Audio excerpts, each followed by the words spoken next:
ngiye gushaka undi mugore none ukiri mutoya karuvati wagikeye n'undi amarinete nyine wambaye ni nkuko bavuga ngo nta mufa w'igikeye Ivete nimugora byakugendekeye gute ko nzi ko mwavuye ngo kuri matazi ndashaka kumenya impamvu muzehe Nzovu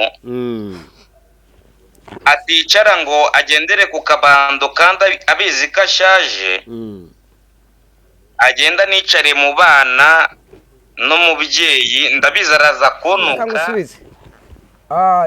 nshaka kukwita ko abona amahirwe ku bakunzi ba Pasamanase kunzi mu Murage Family TV abakunzi ba Noheli Noyiji wagwani waramutse cyubu ngende kukiryo lambo mugenzwa no kuvuga we cyubu ngende kukiryo akahise ndikukiryo urabona kumva imeze se wewe mkumba nambaye ugeze bara karuvati wagikeye n'undi amarinete nyine wambaye ni nkuko bavuga ngo nta mufa w'igikeye ushaka kugiteka hanyuma rero mbwira ukuntu wasinze ukabakazizi ugahembwa abagore bose ukabaheza nk'uri kubahereza societe nohe ngiye nkubyiza ukuri Ivete nimugora byakugendekeye gute ko nzi ko mwavuye ngo kuri matazi ya Nyamirambo Esiteri nawe ngo yanyweye wagira ngo Bralirwa yimukiye mu nda ye na minister nabyo ubeshya yego ngiye mu twe turi matazi ni Esther Ivete urabizi ntabwo ajya gukora ibigo we mwahuriye he Ivete ngiyewe nitahiye maze kwitahira Ivete kwazi ko nateka anzanira ibiryo iwanjye anzaniye ibiryo byari urukundo cyari ko yaremenye ko afashe societe ibihumbi turuwasazo ntabwo mbizi nimba byagendeye ko ariko hanyuma Siteri se we komeza kwangwa nari nafashe amafaranga ariko bakumenye nawe urivuga misho umuntu namugo allo turi kuri kamera ubwo tuze kuganira ibintu by'abasirimu cyane bigendewe no kuduhamagaye wibereye irwota amasimbi kano kanya muri sangahe aho ngaho yego nta kibazo ubaho muri sangahe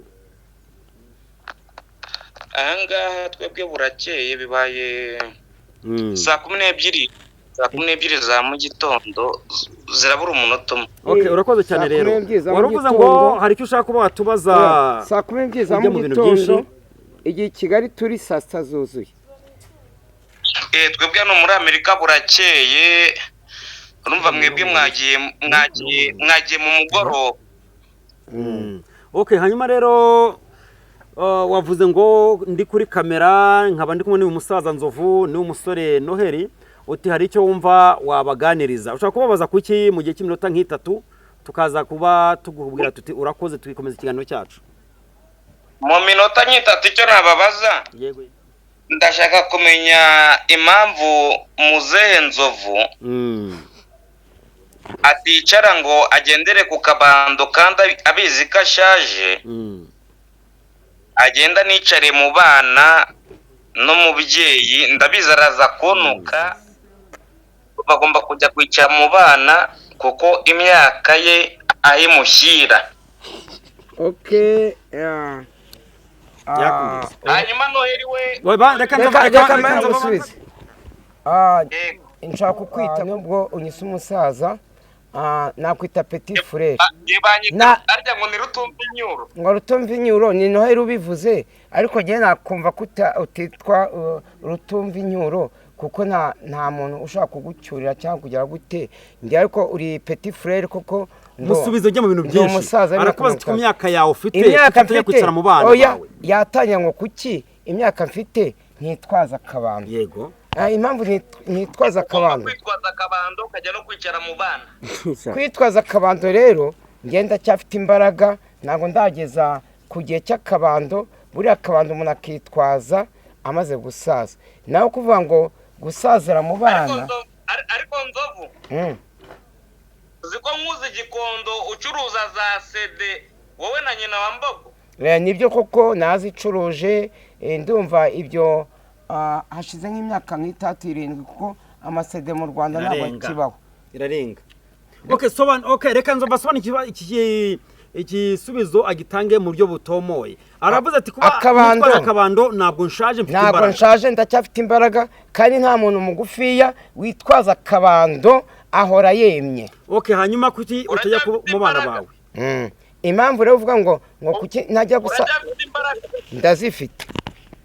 ubu se uwagukoreza injerekani yuzuye amazi wayikorera? Nayikorera.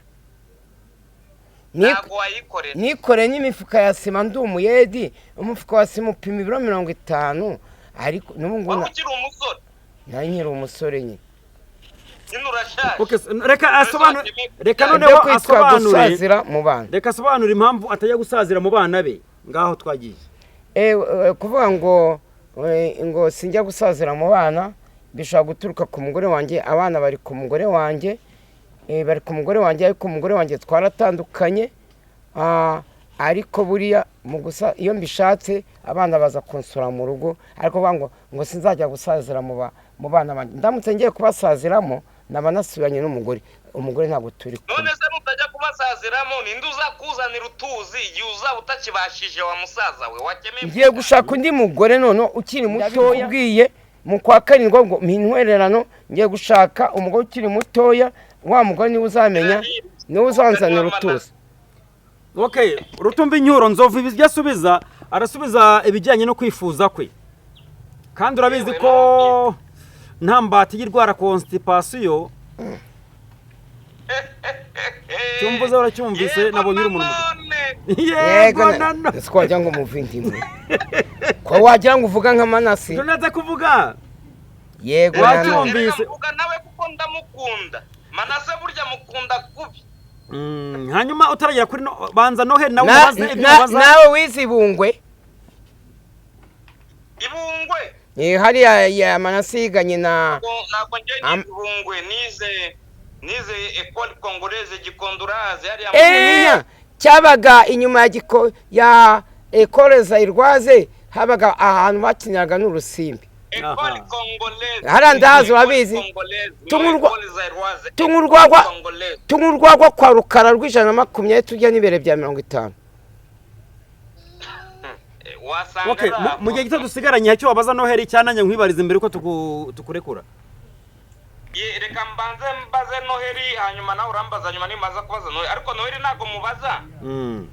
We nakarugusa ndi bumubwire. Yego mu gihe cy'umunota umwe.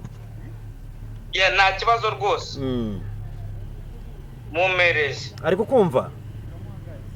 Noheli. Yes.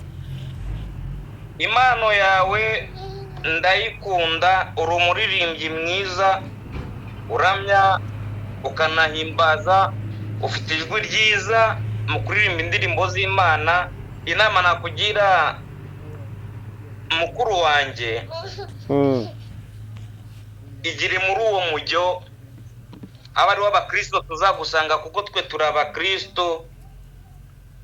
Nicyo navuga, koresha impano yo kuramya no guhimbaza, mbega mu magambo make yo gukorera Imana.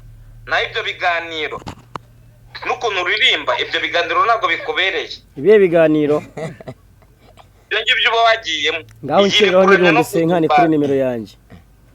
Nawe gira ikintu bivugaho niba mbeshye. Ibi biganiro biracimbe kuko nibyo byangize byatumye menyekana, bituma mumenya. Birantunze kuko ubu nkubwiye ngo unyishurire inzu umwaka wose ntiwabikora, kandi ibi biganiro byo birabinkorera.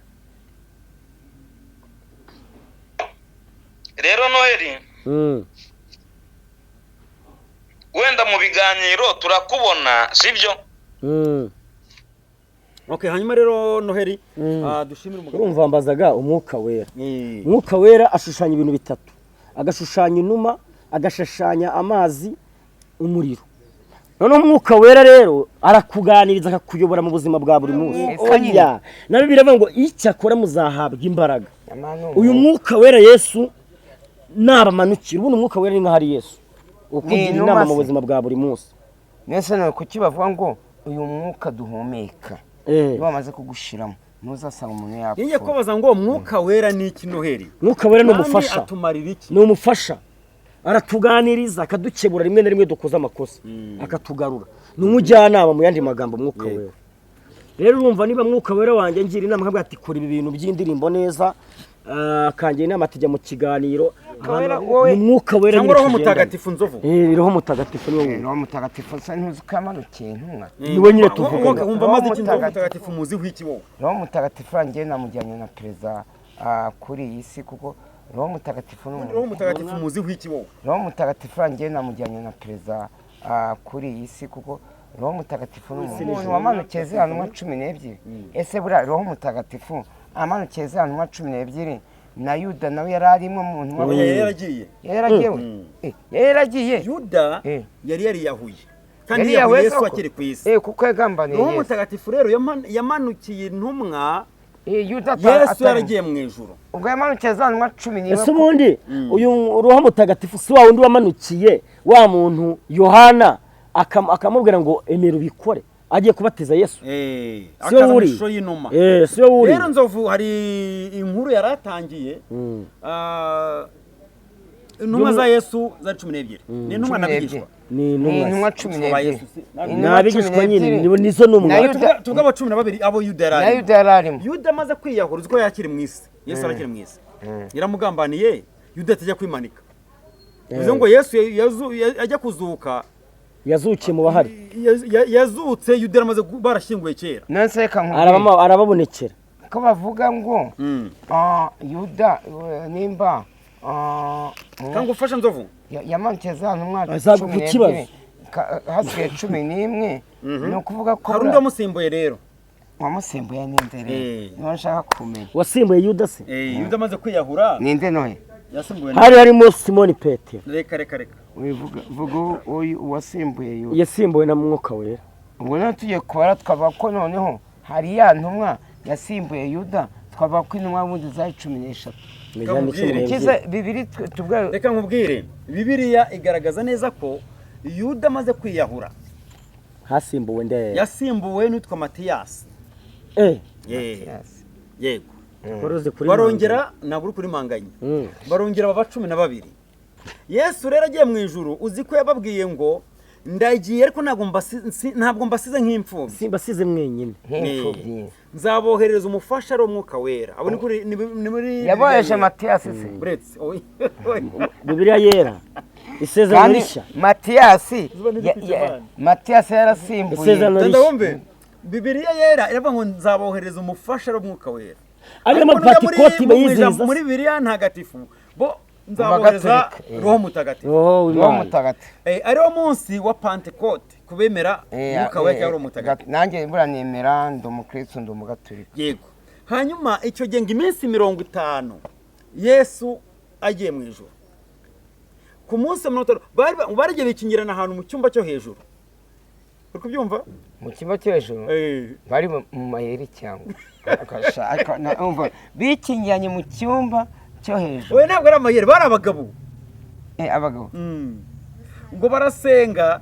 Bari abagabo. Igihe kigeze cyangwa barabatinganye.